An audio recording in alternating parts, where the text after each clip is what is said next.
together so that we wouldn't repeat each other multiple times. For those of you who have not met me, I'm with Mandolini with Eden Housing. Susan Friedland is with AHA, their acronym. We both build affordable housing in the East Bay and for Eden all over the state. We have both been doing quite a bit of work with redevelopment agency funding and other funding sources at the state, local, and federal levels. And so we're going to go through this in three parts. That was then, this is now, and what's next. And so I'm going to turn it over to Susan, who's going to talk a little bit about the world as we once knew it. And next slide, please. So thank you all for joining us. It's really heartening to see so many informed, intelligent, active voters out there who are interested enough in affordable housing and what we can do to come on a Saturday. So I want to talk a little bit about some of the work that we've done and how we've done it so successfully over the last few years. The slide you see here is a project that Affordable Housing Associates just finished recently. It's called Harmon Gardens in Berkeley, and it is permanent supportive housing for 16 homeless youth, many of whom have fallen through the cracks of the foster care system. In Alameda County alone, about 300 youth exit the foster care system every year, and within a year, half will be homeless or in jail because they don't have the supportive housing, the supportive safety net that folks who aren't in the foster care system have from families. So we saw a need to build this project. Affordable housing development is always a result of an intersection between a housing need and a real estate opportunity. And both have to be there. And all of that needs to happen with political support and appropriate financing. So on this project, it's a little bit illustrative of how we have generally financed affordable housing. In any given project, you come up with a total development budget. And that includes buying the land, building the project, and all the associated soft costs, architecture fees, engineering, all that stuff. So you come up with a total development budget, and then you have to put all the funding together. So in general, about 25% of the total development costs comes from a local government. And in the case of the 400 redevelopment agencies across the state, redevelopment agencies were generally the source of that money. So for example, in Oakland, every year they had about $25 million available for affordable housing, and that would constitute that quarter of the financing you needed. In general, another quarter came from the state. The state has generally had somewhat robust finance programs that were made available through state bond measures that voters passed. So Prop 1C, I'm sure you guys supported that about 5 years ago. Created a nice big pool of money available for affordable housing through various programs, most specifically the MHP multi-family housing program. So that's another quarter. And then generally about a quarter comes from the federal government through a program called the Low Income Housing Tax Credit. And we could spend about 3 hours talking about just the mechanisms of that, but we won't. And then usually also you get the final quarter is what you leverage from private lenders. So it's a really amazing mix of public and private money. It's very complicated, and all of it needs to be in place in order for housing to be built. Harmon Gardens didn't use redevelopment money. We're going to talk about there are some ways to keep building affordable housing without redevelopment. In the case of the city of Berkeley, they set up the Housing Trust Fund, which uses some federal money, home, CDBG, and pairs some general fund money. So they're committed to developing affordable housing, and so they make a pot available every year. And there's other cities around the state that do that. This project also benefited from the federal stimulus dollars. So there was a 2-year period where it was early priority to the Obama administration to put people back to work, and construction jobs were one of them. So there was money that was made available through stimulus that had to be spent quickly. Luckily, some projects were able to take advantage of it, and this is one. So that's kind of, next slide please. So that's our example of this is how we used to build affordable housing. So I'm going to talk about an example that is in a redevelopment area, and I want to talk about one thing that Jack did mention about redevelopment areas that we talked about in court. This is Sara Court, and I chose this because Sara Conner was a 35-year board member of Eden Housing, and I know she was a very active member of the League of Women Voters, and so in her honor, when she died, we named this development after her, and I know a number of the League members came to the opening and dedicated a bench at the property, and so when I was looking at what picture should I bring, I said, Sara is here in spirit with all of us, and so it is she who keeps me going many days. This is a development that was done on the Mission Boulevard corridor in Hayward. It is a redevelopment area. And one of the important things about redevelopment areas is not just that they generate dollars for affordable housing, they generate an inclusionary mandate to build units in a redevelopment area. So in the Mission corridor, Hayward had to build 20% of all of its housing as affordable. And so we do a lot of work in Hayward because it's where we got our start, and we worked with the city to help them meet that requirement by building this development in their redevelopment area. It is a 60-unit development for families. It's got a computer room and an after-school center and family area. It's just a really great property. It's got playgrounds, and it's really a fabulous development. And it did a couple of things. It created a lot of affordable housing for families. It removed an incredibly blighted lot that was in this spot. There was a former dry cleaner, a bunch of really awful stuff. It was a brownfield that we cleaned up.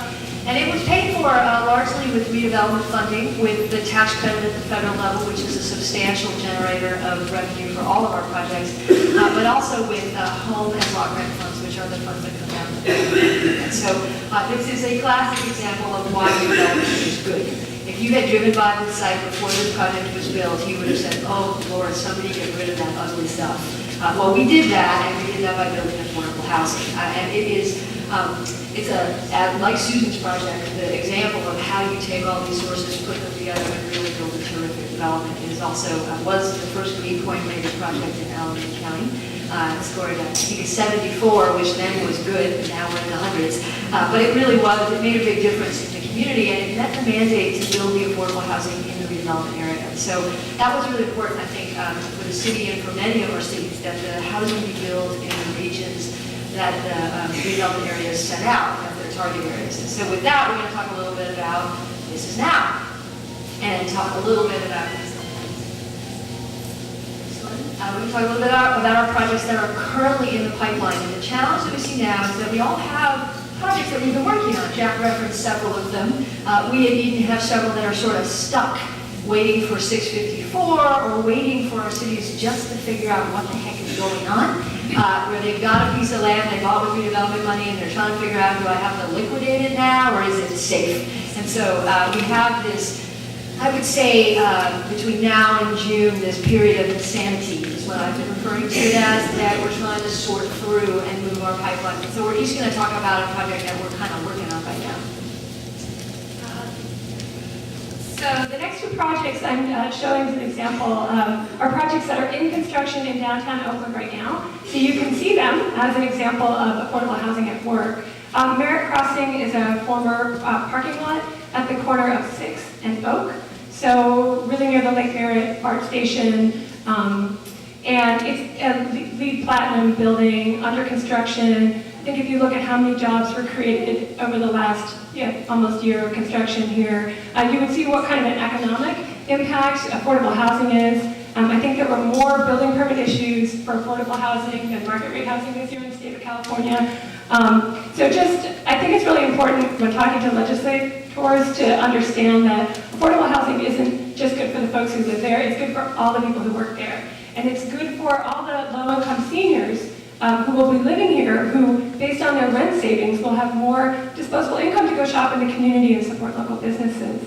So I wanted to show this because I think it's just an indication of the dramatic need for affordable housing that I know you guys have been talking about this morning. But we had because when we're about 75% finished completing a building, we start marketing it and do outreach and collect applications. And we knew there would be a very high demand based on the location in Chinatown and the demand we've had for affordable housing in Oakland. And we only opened the application period for 3 weeks, and we had 1,000 applications. And 230 of them, it's all seniors, 230 of them were homeless seniors. So, I think it's just really important to give examples of the need for what we're doing. Luckily, this project, it had $7 million of City of Oakland redevelopment money, but it is safe. It will be finished construction in May and opening to serve 70 low-income and homeless seniors. Next slide, please. This is even very nearby. In fact, on your lunch break, if you want to go look at it, you can see it. Two dilapidated SRO, single resident occupancy hotels on the corner of Jefferson and 15th. So you know the big state building with that big atrium? If you walk on your way to the atrium, you'll see this right on the corner. There's a really lovely cafe that's the commercial tenant. So here's an interesting example of sort of the complexity it takes to do projects, the importance of redevelopment money. So in this case, the building, slightly taller building, we were able to purchase out of foreclosure. But we didn't want to kind of just do a spot job on the one building. We really wanted to be able to make an impact on the block. So we purchased the adjacent building at the same time from a private owner. And we're combining what was, a bedbug infested, absentee landlord, neglected property, combining the two of them for to have a shared lobby. And it will be 100 units of permanent supportive housing for singles and homeless folks.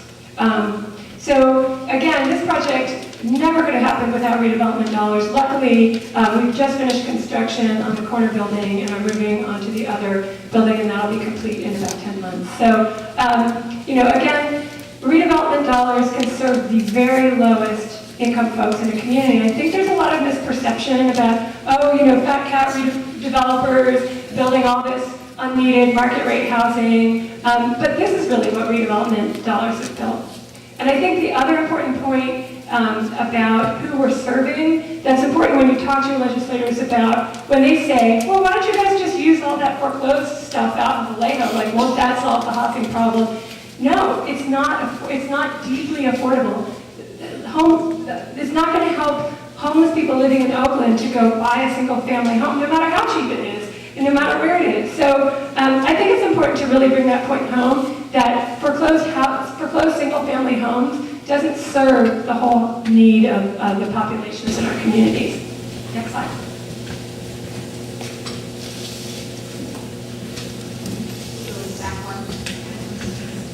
So I just want to talk a little bit about the funding cuts that we've been sustaining, just to give you some sense of the orders of magnitude. The federal government cut funding for housing by $3.8 billion last year. Home programs in Alameda County, which usually run a couple of $1 million for the county, not including Oakland, usually puts out a couple $1 million a year. This year they just issued a NOFA that has $600,000 in it. So the magnitude of what happened with the bonding of federal dollars down to the local level is severe. It is very painful to us. Redevelopment generates $1 billion a year for affordable housing in the state of California. So we've now lost $4.8 billion, and we did that all in one short year. And you look out at what is going to happen at the federal level next year, and you'll see that the failure of the super committee to reach agreement is going to result in a 10% automatic cut to the HUD budgets next year. So it is going to be really hard. The future is not all that much fun for affordable housing. Next slide. I want to talk a little bit about what's next. I thought a lot about where will we find the money, because Sara Connor, if she were still on my board, would be saying to me what one of my founding board members said to me, even just 44 years old, and one of our board members has been there since 1968. And when the redevelopment cuts came down, he sent me a note and it said, so, what box are you going to start thinking outside of now? Because if you think we're not going to help people just because this went away, you're wrong. We have to come up with some other solutions. And so I want to talk a little bit about what the programs are that I see as being potential sources, and then I want to talk about what you can do to help us. Thank you for advocating for 654. It's very important. So what's next? Local inclusionary ordinances. For those of you who don't know what they are, local governments frequently pass their own ordinances requiring market rate developers, or in the case of some jurisdictions like Palo Alto, they have a commercial linkage fee. If you're creating a lot of jobs, you have to pay dollars into a housing fund. Very local, very much driven by the locality that's passing it. And right now it applies only to localities that are doing this with single-family housing. There was a court decision that rendered it virtually illegal in the case of apartment building, which is actually pretty problematic for us, and John might want to talk about that a little later. But those ordinances actually generate real dollars, and I'm going to show you an example of how that can work. State permanent source, there is a bill that was introduced or will be introduced this this week. I don't think it has a number yet to create a source of funding at the federal level, at the state level. The source is a $75 document recording fee on every real estate transaction. That fee is likely to be opposed very strongly by the Realtors Association in California. And I promise you there will be no facts that get in their way opposing this. I tried to do this with Contra Costa County a few years ago, and I read the flyers they were sending to my delegation who loves our work, and I was shocked actually at the stuff they were making up. So we would encourage you to look at that and give us a hand. I think the links with housing and environment are probably going to be the single most important source for all of us. I don't know if you're following the cap and trade situation in California. Cap and trade is going to generate $1 billion in the first year. I believe firmly that affordable housing near transit is a potential solution for carbon emissions, and that some of that cap and trade money should go to creating UCLA just did a study that actually says that the job centers like Oakland and San Francisco and Santa Clara County, they are not going to solve their affordable housing situation with foreclosures. They will have more affordable first-time home buyer opportunities, but they're not going to solve their rental challenge. There needs to be a source of funding to help create housing in these locations. And then last but not least, at the federal level, I think the same thing will be true. There will be more money coming through transportation, energy, and other places that we hadn't normally looked before. The single most important program for us, quite frankly, is the low-income housing tax credit program. It has been a driver of 15,000 units a year in California. It is a major source of funding for us. So I'm just going to show you a couple of examples of the two kinds of housing. This is the South Hayward BART station. This project is funded by redevelopment funding. It is funded, it will go into construction later this year. It's funded by a program through Prop 1C called the Infill Development Program and the Transit-Oriented Development Program. Those funds are critical because this is right now a BART parking lot. There's no infrastructure there to support the housing. The density of the housing has to be 80 units to the acre, which means all of our parking has to go underneath our housing, and that's very expensive. Transit-oriented housing, even when you park it at lower ratios, the parking costs a lot of money. So this is the kind of development that I see as our future, and I know that MTC actually is talking about how can they do this. The Alameda County ballot measure that just got qualified at Measure B actually has some money in it for transit-oriented development, and at the last minute, there was a trade for road repair and surface roads that reduced the TOD dollars in that, and I would suggest to all of us that on a going forward basis, we have to pay more attention to that last minute trade, because I think housing dollars for this kind of project are going to come out of transportation initiatives, not necessarily out of housing initiatives. Next. This is actually an example of an inclusionary development in Hayward. It's the cannery redevelopment area, so it had a requirement of 20%. The city has an inclusionary ordinance. So rather than make the developer set aside 20% of its first-time homebuyer housing as affordable, they asked the developer to work with Eden. This is a project that's right across the street from the BART station. It is our office on the ground floor. The developer gave us the land for $1. We built 60 units of very low-income senior housing. And there was a little tiny lot next door to us that was going to be also, it was going to be condos, first-time homebuyer condos, but the condo market tanked. So we are building another 22 units of very low-income senior housing next door. Eden paid $1 for this piece of land. And the developer, because that was the heyday, actually wrote us a check for $2 million in addition to the $1 so that we could have enough local subsidy to build this project. The RDA just had the requirement as in the inclusionary ordinance, and they actually helped Eden finance the move of our offices because there was no use for mix. There was no, nobody could go there in a commercial context and actually make money on that site, so they decided we would be the tenant, and we were like, how do we do that? And they said, we'll help you. So they made Eden the reduced rate loan through the redevelopment agency so that we could move to the ground floor. I will tell you right now, our residents take BART, they ride their bikes, they walk to the grocery store. My staff takes BART probably 10 times more than they ever took BART when they were 3/4 of a mile away. It has made a huge difference, and I believe that these ordinances are going to get beefed up as a result of what happened with the RDAs. We do a lot of work, 25% of our work in jurisdictions that don't have redevelopment agencies, and it is the local inclusionary ordinances that help us get housing done. So with that, I'm going to hand it over to Susan on what can you do to help us. Well, last slide, yeah, I've just been told that we're pretty much done. So I think throughout our, we've made reference to some actions you can take. Really, we need to push for SB 654. In the long term, we need to talk to our federal representatives about preserving the HUD funding and the tax credits.